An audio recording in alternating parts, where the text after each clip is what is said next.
Alrighty, hey there. We wanted to take a couple minutes to just explain the Easy Offer. We've spent some time learning how the Easy Offer works, and it can be a really awesome resource for our MLS to be using. So we created a short video here of how to create the Easy Offer link, and then how it works from both the listing agent's point of view and the buyer's agent point of view. And we've got that all on one screen here. So I'll first start off with saying, so to create the link, it's pretty simple. You just have to make sure you're either in private, active, or under contract, listing for sale. And then you come up here to the Easy Offer, and then you just click which folder you want the loop to, or the link to be created out of. And so think of the link as like on our MLS where we've got the documents tab.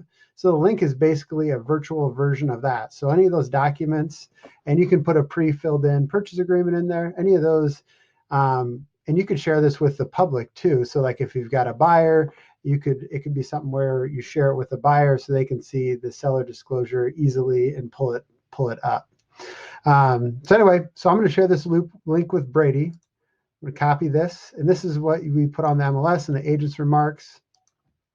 So once it's shared with Brady, I'll move my screen over here so you can see what he's seeing. So this is Brady's.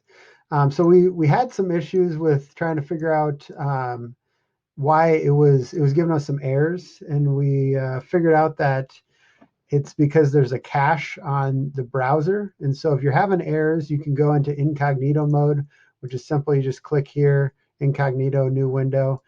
So sometimes that might be an issue if you are having an issue. So anyway, so Brady's got his loop. This is the shared loop for 123 Main Street pulled up here. So Brady, you want to pull up the purchase agreement and show how you can edit a field and then how it'll show up on my end?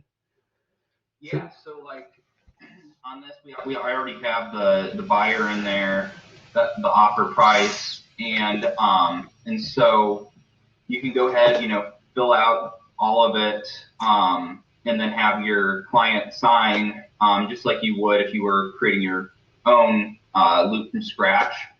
And so you save it, and then you can go back out, and then like I just shared this with Colin, so you just like you would share a folder if you created it yourself, you could share this folder back within the loop, the same loop. So I share everything back in there, and then I would share that with Colin, so then he could have his client sign. So then on my end, it shows up as a separate folder, and it's got Brady's name on it. So it says, so I still have got my Easy Offer loop, which is that public folder that I can send out to the world. Many agents more than one agent can look into that one, but then it'll automatically create this other folder that's got Brady's name on it. And so if we've got two offers, there'll be a Brady and a Angie agent or whoever the other agent is. And then I can add documents to this. So let's say we figure out that we've got an addendum. Whoops, I don't want to do that. So let's say we've got an addendum. So let's say it's a repair addendum. So a really easy way to share this is click in here, and we fill it in, and so we save this.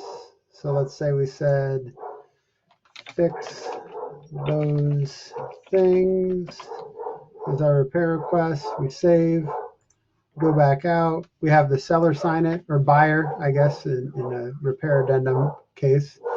And then I'll click share right here, and then it'll show up on Brady's end. Oops.